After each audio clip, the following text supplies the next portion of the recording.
अच्छा, आपके मन में सवाल होगा, द्रौपदी के 5 पति क्यों थे? एक बार द्रौपदी ने भगवान शंकर की आराधना की, शंकर जी प्रकट हो गए। हाँ बेटी बोलो, तुम्हें क्या चाहिए?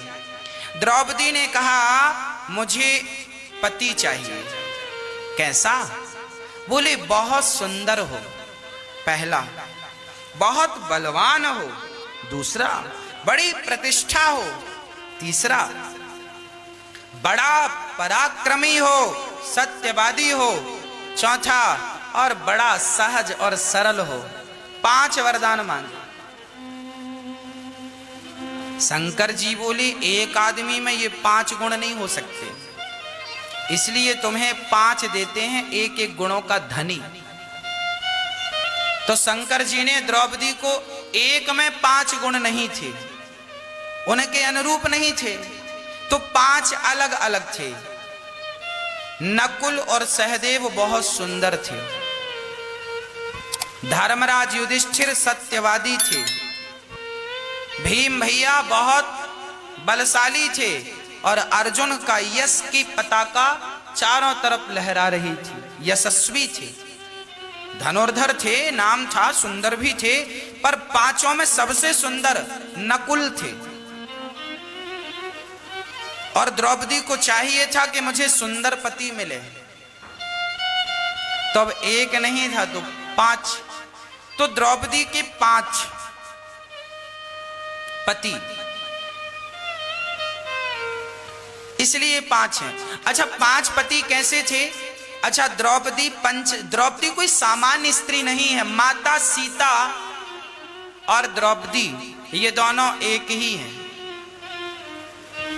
माता सीता जमीन से प्रकट होती हैं और माता द्रौपदी अग्नि से प्रकट होती हैं। अब जो स्त्री आग से प्रकट हुई हो, उसे क्या आप सामान्य स्त्रियां समझोगे? द्रौपदी कोई सामान्य नारी नहीं थी, वो भगवान कृष्ण की बहन। द्रौपदी का नाम था कृष्णा। द्रौपदी का नाम क्या था? कृष्णा। बहुत प्यार करती थी कृष्ण से। 5 पति थे, हर पति का एक समय निश्चित था। 11 महीने कुछ दिन एक पति के साथ ये रहेंगी।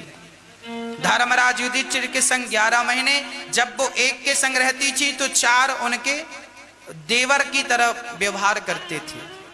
फिर वो उनका कार्यकाल पूरा हुआ, तब फिर वो भीम के पास आती थी, फिर वो अर्जुन के पास, फिर नकुल, फिर सहदेव। मतलब 11-11 महीने का समय नियुक्त था सबके लिए। और ये बात विशेष थी कि द्रौपदी पंचकन्याओं का अर्थ क्या है? पंचकन्याओं का अर्थ ये है कि जब वो एक पति से दूसरे पति की तरफ जाती थी तो वो फिर से कुंवारी हो जाती थी। द्रौपदी के अंदर ये ताकत थी। द्रौपदी, कुंती, तारा, मंदोदरी और अहिल्या, ये 5 पंचकन्याएं हैं। समझ रहे हैं? ये 5 कौन हैं? पंचकन्याएं। ये इनमें इतनी शक्ति थी कि जब द्रौपदी एक पति से, अच्छा मंदोदरी है इसमें, द्रौपदी, कुंती, मंदोदरी, तारा और अहिल्या, ये पंचकन्याएं।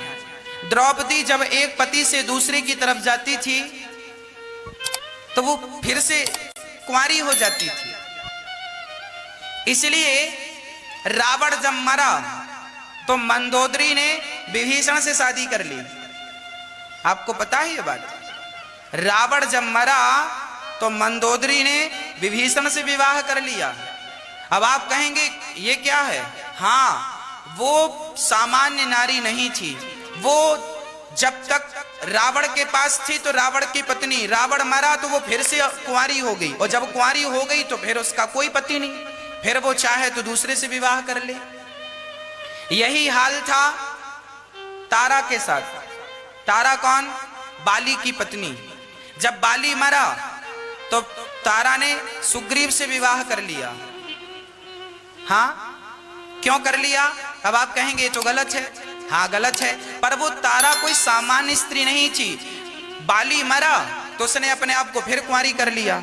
जब कुंवारी कर लिया तो कुंवारी लड़की का विवाह करने का तो अधिकार है, कुंवारी लड़की का तो विवाह कर सकते हैं आप, तो वो फिर कुंवारी हो जाती। ये शक्तियां केवल 5 स्त्रियों में विद्यमान थी, इसलिए इन्हें पंचकन्या कहते हैं।